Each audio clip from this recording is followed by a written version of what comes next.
Europe 1. Le grand direct des médias, Thomas Joubert. Et le familier du jour, c'est Yann Moix, le nouveau chroniqueur d'On n'est pas couché sur France 2, qui révèle son futur salaire dans l'émission de Laurent Ruquier, dans une interview à l'Express cette semaine.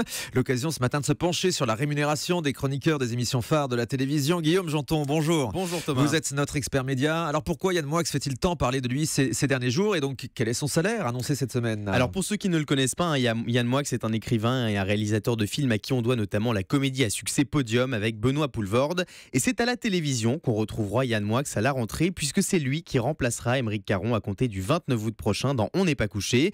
Il sera donc aux côtés de Léa Salamé chaque samedi soir face aux invités du talk show de France 2 pour leur dire ce qu'ils pensent de leurs œuvres. Un rôle sur mesure pour l'écrivain, connu pour son franc-parler et son esprit critique, parfois un peu trop poussé. Pourtant, Yann Moix affirme cette semaine dans l'Express qu'il privilégiera le côté positif d'une œuvre et qu'il ne s'opposera pas aux personnes mais à leurs idées. Des propos surprenants pour celui à qui on reproche souvent d'être sans filtre. Et c'est sans filtre, et dans cette même interview que le futur chroniqueur de Laurent Ruquier révèle son salaire dans On n'est pas couché. 1 500 € brut par émission, soit 6 000 € par mois. Une rémunération conséquente, bien au-dessus du salaire moyen des Français. Mais Yann Moix justifie ce salaire en expliquant qu'il est, je cite, un gros bosseur et qu'il va travailler d'arrache-pied pour préparer le talk show. La saison prochaine, il ne devrait plus intervenir dans les grosses têtes de Laurent Ruquier, ni même sur iTélé, comme il l'a fait régulièrement cette saison. On se doute tout de même qu'entre la préparation de Podium 2 et ses projets littéraires, Yann Moix devrait travailler en parallèle sur d'autres projets, des projets qui généreront forcément d'autres revenus. Alors Yann Moix n'est pas le premier chroniqueur d'On n'est pas couché à évoquer son salaire dans les médias. En avril dernier, Éric Nolot était l'invité de la chaîne Non-Stop People et celui qui formait un binôme acerbe avec Éric Zemmour dans On n'est pas couché a révélé son salaire en toute transparence. Écoutez. C'était bien payé, on n'est pas couché. Écoutez, franchement, vu la catastrophe, le chômage et le salaire moyen en France, je veux dire que celui qui se plaint de ne pas être assez payé, on n'est pas couché ou ailleurs à la télé. C'est quoi la fourchette à peu près pour que les téléspectateurs puissent se rendre compte? Alors après, c'est compliqué parce que on est... Enfin moi, je crois que c'était le cas de Zemmour, on n'est pas payé directement, on est payé via des sociétés, mais on devait être payé dans le genre 2500 par émission, je pense, 2500 € par émission. 2500 € par émission via une société, une somme qui devrait permettre à Éric Nolot de se reverser un peu plus que 1 500 €, les 1 500 € hebdomadaires annoncés par Yann Moix. 1 500 €, c'est aussi la somme perçue par Léa Salamé et Aymeric Caron dans On n'est pas couché la saison dernière, selon Le Parisien, qui a publié un article il y a quelques jours. Autre ancienne chroniqueuse de l'émission, Natacha Polony, qui avait annoncé une somme similaire au Nouvel Observateur. Son ancienne collègue Audrey Pulvar n'a quant à elle pas souhaité communiquer sur les chiffres de son salaire. Des revenus qui ne sont pas les mêmes en fonction des chroniqueurs.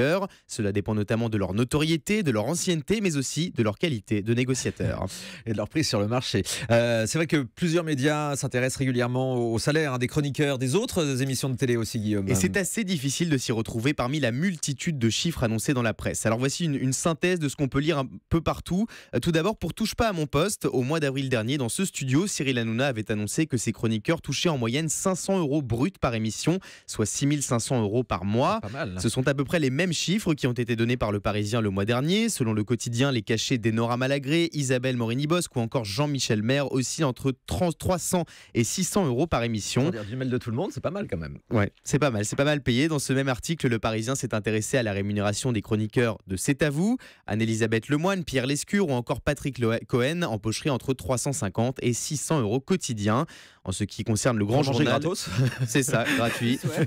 Et pour le grand journal, les disparités seraient plus importantes puisque les salaires iraient de 5 500 € bruts par mois pour certains chroniqueurs à 15 000 € pour d'autres. Vous l'avez compris, les salaires sont très confortables dans la majorité des talk-shows à la télévision, mais tout le monde n'est pas logé à la même enseigne.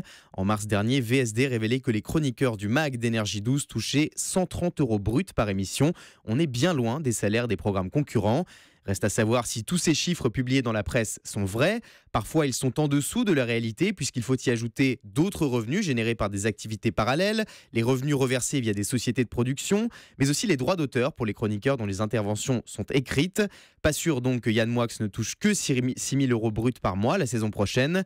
L'année dernière, son futur patron de France 2, Laurent Ruquier, son futur patron sur France 2, évoquait les salaires à la télévision dans le magazine Capital. Et voilà ce qu'il disait: il ne faut pas donner ces montants parce qu'ils sont soit trop indécents, soit mensongers. Ouais, effectivement, méfiez-vous, quand des vedettes donnent leur salaire, souvent, effectivement, on est un petit peu en dessous de la réalité, pour ne pas dire beaucoup. Merci beaucoup, Guillaume Janton.